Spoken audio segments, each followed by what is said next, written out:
Hello. Hi. Welcome to my video diary where I talk about my life and human design kind of mixy mash together.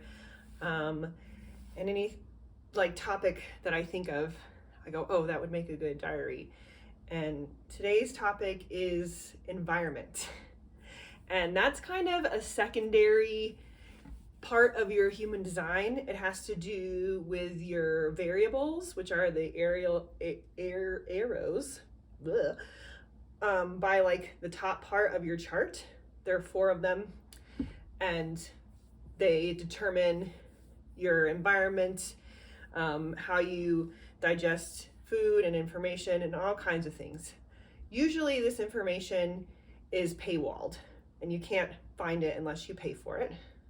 But my lovely friend, the co-founder of The Environment, Rebecca, on her website, you can get that information plus your other variables for free. So go to RebeccaDavila.com. I'm going to link it in the notes. Go there, get your free chart. She also shows you the transit for free. So we both were frustrated at the beginning of our experiment by the paywalls and how there were certain things you could find out, but oh no, after you can't get too far and you're gonna have to give us some money. And I know that's kind of the same for a lot of things, but we figured that this information was really important, especially environment, especially if you're a mental projector. So Rebecca has been really awesome to allow us to see that for free. So thank you, Rebecca. So yeah, environment. There are 6 different environments. I probably won't go over all of them. I might in this course of this conversation. But basically they let you know the energy of the space that you should place yourself when looking for opportunities, making decisions, meeting people, all those kinds of things. When you need to rest, like what place feels good for that, all that. So, and some of them have kind of funky names. I'm caves. Caves is kind of self-explanatory, but also to me, when I first learned about it, I was like, no, cave sounds dark and dank. And I love light and open windows and bright. I do not like air to feel stale to me. I open the windows in the morning as early as I can without making it too cold in here, and I keep them open as long as I can because I love fresh air, and I can smell like old dank air, cavey air, just sounds to me. So yes, I understand the caves part, and I'll get to that in a moment, but when I first saw it, I was like, gross. I don't want to be in a dark hole that smells like old air. But when you look into your environment, it's more of a suggestion of a general energy and feeling. For example, kitchen's environment doesn't mean that you should always be in a kitchen. It means that, what is a kitchen? Kitchen is the heart of the home. It's the hub. It's where a lot of energy happens. It's where a lot of things happen. So maybe you like to be in the middle of the action. The kitchen is where you make food, you nourish your family, you take care of everybody. Maybe your environment is a place that feels nourishing to you, like food. So you just kind of have to look at the environment and really realize it fits into a lot of different places. For me, caves, this is it only took me a second to correlate this because it makes so much sense, but I don't like people in my apartment. I don't like anyone in here unless it's me or Sean, because he lives here, my husband, and my dogs. I don't like maintenance workers in here. I don't like friends and family in here. I don't like anyone in my apartment. Don't come visit me here. I know that sounds really mean, but it's almost like this is my space. This is my solitude. This is where I go to be away from all that stuff, is my apartment. And even smaller still, you could say like my yoga space in the office. That's the thing with environments, is you can find them in little small spaces in your home or outdoors, or maybe it's a room, or maybe it's a whole city. Like they can go mix them. They're big, small. It feels limiting when you first hear about it, and then you go, oh wait, I see caves everywhere. I see kitchens everywhere. I see markets everywhere. And then that's when it becomes really fun, because you can experiment putting yourself in those positions. This is my cave. My apartment feels really safe to me. Anytime I've ever had any place I've ever lived in, I've always had a spot that's like, this is my spot. Growing up as a child, I never had to share a room. I was fortunate. That was my spot. My little sister would come in my room and put on my clothes and makeup and like just mess it up. And I would get so pissed off. Stay out of my stuff. Stay out of my room. This is my space.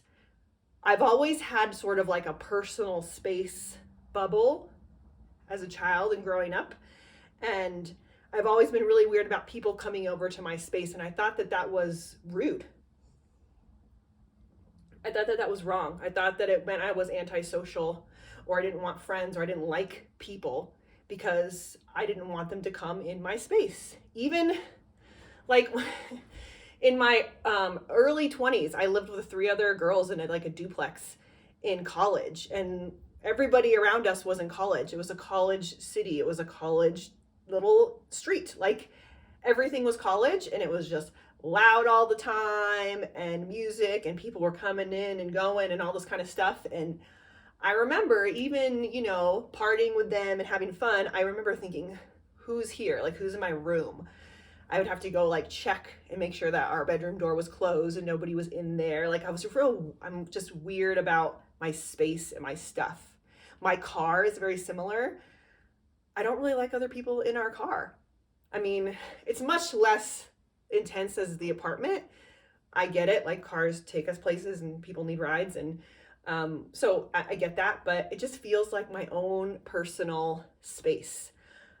Speaking of cars, I don't know if this has anything to do with my environment or the fact that I'm open in a lot of my centers, or really just conditioning from growing up, or I'm a projector, or all of it, or none of it. But I really much prefer to have my own mode of transportation places so that I can leave when I want. And I know that that's pretty common amongst people, that you like to be in control of when you come and go places. I don't like to have to drive far to go visit a person or do something. It would have to be someone I really, really, really cared about and was really excited to see, and had planned it out a fair bit in advance for me to drive far. I like to stay in my little comfort zone. I don't like to travel too far out of where we are. When we have our adventures, our outdoor adventures, we do go to different mountain towns and stuff. But when I think about travel, to me, it's more about Colorado and visiting different places in Colorado. There's a particular variable that has to do with traveling, and mine says I'm more controlled about it. I'm much more serious about it, and I like to plan it out and all those sorts of things. I'm not really fly by the seat of my pants when it comes to travel. And that's another one of the things that I always used to beat myself up about, was I don't really like to travel.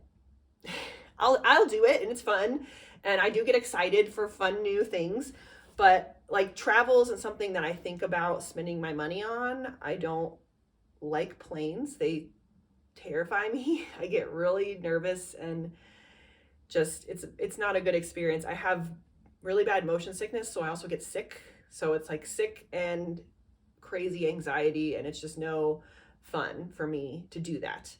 Obviously I will get on a plane if I must, but it's not something that I plan. We've never gone on a vacation that involved flying. If we flew to California to visit my family or something, it was for a wedding or something. I think that's the only time we've ever flown together. It's just not something that, one, I can't afford it, and I'm frugal, and I don't want to spend my money on that, even though I do agree that experiences are what makes life. So I do have local experiences. We go visit places in Colorado, and there's a ton of places to visit. And this has really helped let me off the hook, because I was like, oh no, you're missing out on life because you don't want to fly to a new city every week. Just exploring Colorado and the towns around me, and getting new experiences in that way is perfectly okay. And I enjoy that. I really enjoy it.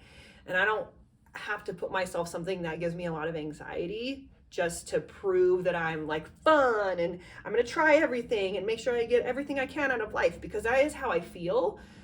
But I also have a lot of, like I said, anxiety and conditioning towards control, and travel, you kind of just give up all your control. So I don't know how I got onto travel, but back to caves. So I like my space. I like to be able to see entrances and exits, and that was a cool thing about learning about caves, is it's like a one entrance, one exit type of situation. And even funnier is my environment is caves, Sean's environment is also caves, but we have different twists. There's two different types of caves energy. There's selective caves and blending caves. This was really funny to learn about. Selective caves, me, is much more strict and stringent about who can come in their cave. They don't want people in there. Duh, that's what I said. Blending caves is much more of like a cozy atmosphere. Come on in and be cozy with us. Not like a big group, but like trusted friends and family come in and like hang out. That's the other vibe of caves, is cozy and secure and safe. So we both are caves, but Sean likes people in the apartment and I don't. And that's 1,000% true. And it's so funny because now I feel like I get to let myself out the hook about not having people over. Like, if I'm friends with you and we live in the same city and I want to hang out, I'll go to your place or I'll meet you somewhere, but I'm not really going to have you here. Our apartment isn't really set up for guests on purpose, probably. And that's just kind of how it is. And I've always wondered, like, if we had a bigger place, like a house or something, if I would feel differently about having people over. And I think that I would, but I think that there would still be places in my home that were my caves where I wouldn't let people come in, because that's for my energy and that's for me. And learning about environment is super cool and interesting, because like I said, you kind of see it everywhere and you can kind of let yourself off the hook for situations where you don't feel comfortable. Caves, my environment is the opposite of like markets that's out and about with a lot of people. Like, markets environments make me nervous, give me anxiety. My husband goes to Costco, okay? So I understand that about myself. I can still put myself in markets environments and be okay. Oh my gosh, I'm so excited. It's not even close to summertime, but it's moving into spring, and hopefully soon we'll get our farmers markets back. And there's a farmers market right down the street from my house, market. And I love it because it's small. It's to the point. It's like in the middle of a parking lot. So you're standing in the middle of the market and then you cross through the little vendors and then you're on the outside and you're in a parking lot and there's nothing keeping you in. It's like a little temporary circle. So, I just thought of that. It's like a very temporary market and then it goes away. And so I think the temporariness of it makes me feel like, I can go in and then come out. Very 6line of me as well. So, yeah, I'm excited about that. But like I said, I love this market and I'm familiar with it now. I've been to it several times. And I think that's another thing with environment is when you familiarize yourself with an environment, you pick the pieces of it that fit your environment. Mine is caves. And you're like, this is what I love about this. It's a small farmer's market. This is what I love about this. I recognize all the people here. Like these things, it feels safe. It is literally down the street from my house. I could walk there if I wanted to. So I think all those things make me feel safe and secure. And that gives me cavey environment energy. And so I'm like, bam, I love this market. And I can do that with a lot of different places, a lot of different public places that I do enjoy. There's a coffee shop we go and we sit outside. I really enjoy it. I don't go inside to get coffee. Sean does, because it's really small and crowded. And like when there's a lot of people there, it is crowded. It's small.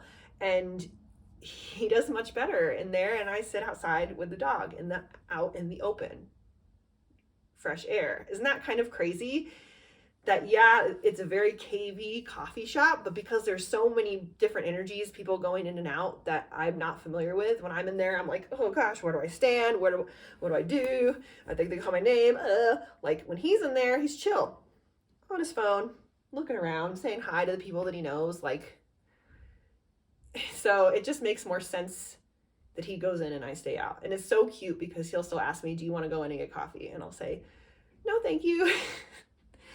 And every once in a while I say to him, do you want me to go in? Because if he wants to sit outside and take a break from these energies, I get that. He's also very open in his design. Although he's a sacral generator, he still picks up on a lot of energies. So I'm going to give him the out if he wants it.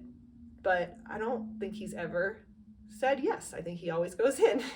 So yeah, it's like I said, you can find your environment in many different places. It's okay if a place, an environment makes you feel good, and it's just as okay if a place makes you feel bad.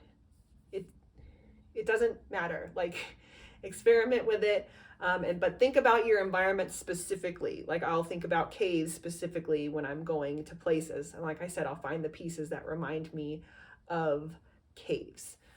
I think that's all I wanted to chat about today. Let yourself off the hook for anything that you might make you feel like you're not living life to the fullest or being the most best human you can be, and lean into the things that are individually and uniquely you, and that's your human design. Comments, questions, give it all to us. Subscribe to the Environment HD. Love your faces.